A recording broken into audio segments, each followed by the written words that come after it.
안녕하세요. 이상큐브입니다. 독일의 공군 참모총장인 게르하르츠 중장은 유럽에서 개발되고 있는 영국의 템페스트와 독일과 프랑스, 스페인이 공동 개발 중인 FCAS 프로그램에 대해 최종적으로 통합돼야 한다고 주장해 눈길을 끌고 있습니다.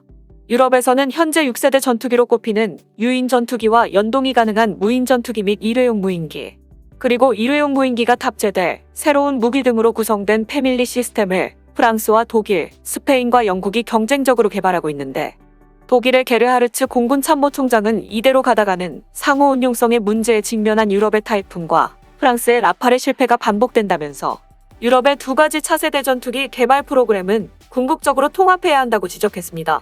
과거 유럽의 나토 회원국들은 전투기를 공동 개발해 완전한 상호 운용성 실현을 꿈꿨으나 요구 요건의 차이로 프랑스가 이탈했고, 게다가 남은 국가에서 개발한 타이푼도 개발국들이 독자적인 구성과 시스템을 개발해 채택했기 때문에 완전한 상호 운용성이라는 유럽의 이상과는 거리가 멀었습니다. 그 대표적인 사례가 타이푼의 업그레이드를 위해 개발된 A사 레이더인 캡터2입니다. 타이푼 전용 레이더의 개발은 시에리어 FA2를 위해 연구되고 있던 기술인 블루빅센 레이더를 베이스로 한 연구관과 미국의 레이더인 ANAPG-64를 베이스로 한 당시 서도관이 대립하고 있었으며, 스페인과 이탈리아가 연구관을 지지하며 영국의 기술이 타이푼 전투기에 탑재될 것으로 보였습니다. 하지만 영국의 블루빅센 레이더의 원천 기술은 미국의 ANAPG-65 레이더를 개발한 휴즈사가 가지고 있었기 때문에 결국 미국의 휴즈사가 이 문제를 고소해 소송 문제로 발전했습니다. 더욱이 유럽에서는 같은 시기에 레이더 등의 전자기기를 개발하는 기업의 합병이 진행되고 있었기 때문에 최종적으로 영국의 블루빅센 레이더는 이탈리아의 레오나르도에 흡수되어 버립니다. 그리고 당시 서독해하는 원천 기술을 미국이 가지고 있었기 때문에 자칫 유로파이터 프로그램이 미국의 영향력 아래로 들어가는 것을 유럽은 강하게 경계했습니다. 따라서 타이푼 전투기용 레이더는 유로 레이더를 중심으로 개발을 추진하게 되었지만, 실제로는 이탈리아의 레오나르도를 중심으로 개발이 진행되었습니다. 타이푼 트레치 1과 2에는 영국의 블루빅센을 기반으로 한 기계식 방식의 캡터 레이더가 설치되어 유럽 각국에서 운용되었습니다. 하지만 A사 레이더를 탑재한 F-35가 등장하여 타이푼 전투기의 입지를 위협하자 결국 레오나르도는 캡터이라는 새로운 레이더를 개발했으며, 유럽 각국이 이것을 채용하면 나토의 타이푼은 지속적인 상호 운용성을 확보할 수 있었습니다. 하지만 이때부터 유럽 국가들의 강한 개성이 나오기 시작합니다. 이탈리아는 캡터1호의 업그레이드 계획이 없고, 독일과 스페인은 독자적인 기능을 담은 캡터2 MK1을, 영국은 캡터2에 장착되지 않은 고도의 전자공격 능력과 안전한 데이터 링크 모드를 갖춘 캡터2 MK2를 개발 중입니다. 따라서 유럽 각국의 타이푼은 외형만 공통성을 유지하고 있을 뿐이며 미션 수행에 중요한 역할을 하는 항공전자의 특성이 완전히 다르기 때문에 나토에 의한 항공전력의 통일 운용이 어려워지는 문제에 직면하고 있습니다. 이러한 실패를 근거로 독일의 게르하르츠 공군 참모총장은 두 계획은 통합되어야 하며 시스템의 부가가치를 높이기 위해서는 공통성을 유지하는 것이 중요하다고 말하고 있는 것입니다.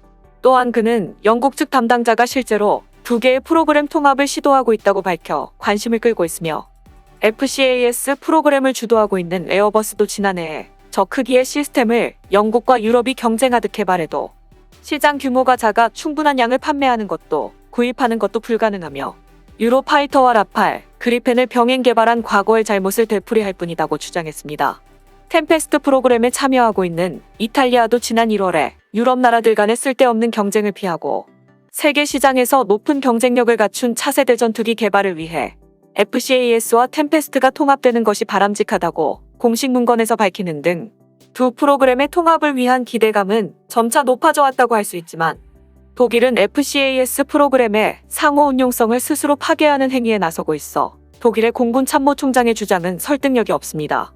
독일과 프랑스, 스페인이 개발하고 있는 FCAS 프로그램은 기술에 관한 지적재산권의 귀속 문제를 극복하고 2027년까지 기술 실증기를 개발하기로 합의했는데, 이상하게 3개국이 균등하게 부담해야 하는 개발비가 독일만 많이 책정되어 있습니다.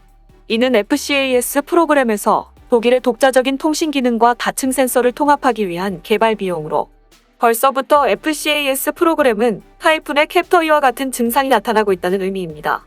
어쩌면 독일의 게르하르츠 공군 참모총장은 이러한 독일 내 움직임의 쐐기를 받기 위해 유럽과의 공통성을 유지하는 것이 중요하다고 주장하고 있는 것인지는 모르겠지만, 미국의 시장조사 회사인 틸그룹은 단일의 유럽 전투기를 개발한다라는 컨셉 자체가 영국의 EU 이탈로 과거의 일이 되었다고 보고 있으며, 최종적으로 독일은 프로그램 참가국들의 자유로운 개조를 인정하는 영국의 템페스트 프로그램에 참여해야 한다고 말하고 있는 것이 흥미롭습니다.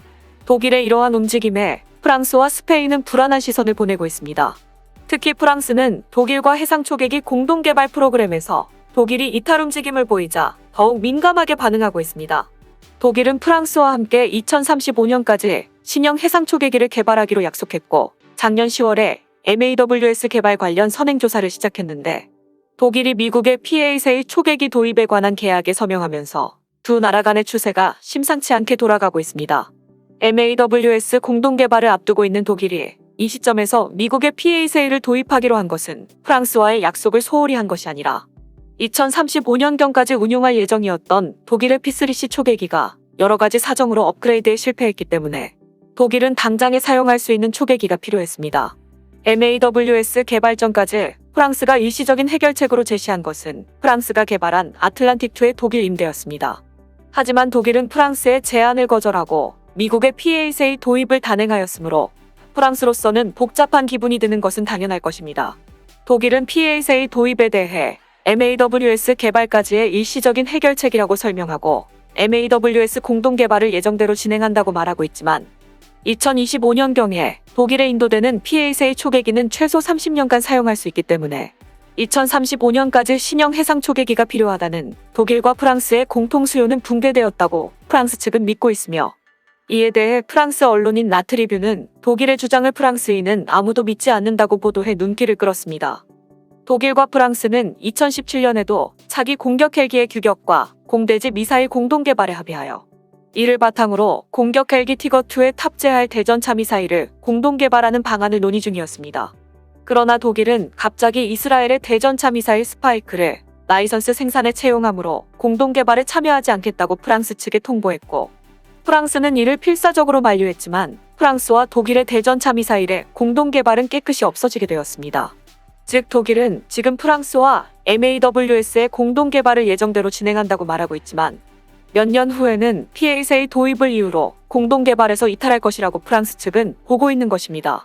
실제로 프랑스의 방위사업청은 MAWS 프로그램을 재고하지 않을 수 없다고 프랑스 국회의 청문회에서 증언하고 있으며, 프랑스 단독으로 신형 해상 초계기를 개발해야 한다고 주장하고 있습니다. 따라서 프랑스 언론인 라트리뷴이 독일을 믿을 수 없다라고 보도한 것은 이번 해상 초계기 공동 개발 건뿐만 아니라 차세대 전투기 개발 과정에서 프랑스를 여러 차례 실망시킨 지금까지의 독일의 행동을 빗대는 표현이라고 볼 수 있습니다. 현재 미 국방부도 유럽의 차세대 전투기들과 상호 운용성을 확보하기 위한 협의가 필요하다는 인식을 표명하고 있으며, 그렇게 되려면 과거의 실수에서 벗어나 유럽의 두 가지 차세대 전투기 프로그램의 협력이 필요하지만, 지금까지의 과정을 보면 유럽은 과거의 실수를 되풀이할 것으로 보입니다. 이상 마치겠습니다. 시청해주셔서 고맙습니다. 이상큐브였습니다.